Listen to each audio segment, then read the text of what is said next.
Budget 2022 saw a sharp increase in capital expenditure and the government committing enhanced support for the hospitality sector and related services. There was also an announcement that a digital rupee using blockchain would be issued by the RBI soon. Among other things, the government also rejigged the customs duty structure. The share of the budget allocated to capital expenditure is the highest in 19 years. Budget 2022 has allocated 7.5 trillion rupees to capital expenditure. This is 35.4% higher than the previous year's allocation of 5.5 trillion rupees. It amounts to 19.02% of the budget's total expenditure of 39.45 trillion rupees. The last time that the capital expenditure share touched a similar figure was when it came in at 19.32% for the financial year 2004-05. UR Bhatt, co-founder and director at Alphanity Fintech, has said that the thrust of Budget 2022 has been on infrastructure modernization, adding that this will have a multiplier effect as far as job creation and economic growth are concerned. He emphasized that the government has refrained from doling out any kind of loan ahead of the assembly elections in some states. The budget, he said, focuses on the next few years and not the elections. I think it means that government is trying to push growth up, and it is doing it via pushing the investments up, and particularly in the area of infrastructure. Besides, I think central government pushing the capex, I think it's also incentivizing the states to invest in Gati Shakti related investments. Now, this is very important because the investment cycle is yet to revive. The large corporates have deleveraged, but they are not willing to invest right now because there is uncertainty, and also because the capacity utilization is low. So I think in this environment, it becomes important for the government to push the investment cycle, and that they are doing through, as I said, infrastructure investments, which are supposed to crowd in private investments and help in revival of the investment cycle. So this is a positive for the short run as well as for the medium run. There was also some clarity from the government on its stance on digital currencies.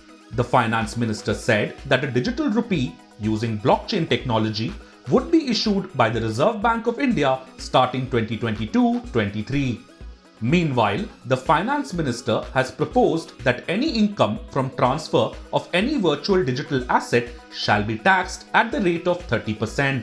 Further, in order to capture the transaction details, it was also proposed to provide for tax deducted at source on payment made in relation to transfer of digital assets at 1% of such consideration above a monetary threshold. The digital rupee, or the CBDC, will be a game changer for the Indian economy.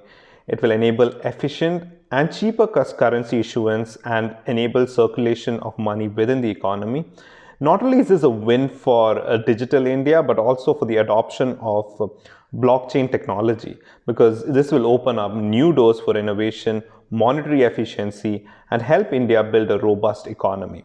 In the long term, we see that India will have the necessary infrastructure in place to emerge as global financial technology leaders in the upcoming decades. The government has extended the Emergency Credit Line Guarantee Scheme by 1 year to March 2023 and allowed the hospitality sector to avail of the benefit of the Credit Guarantee Scheme to help small businesses mitigate the impact of the pandemic. The guarantee cover has been expanded by 50,000 crore rupees, taking the total cover to 5 trillion rupees, with the additional amount earmarked exclusively for hospitality and related enterprises. To bring a level playing field for local producers, the government is phasing out concessional rates in capital goods and project imports gradually.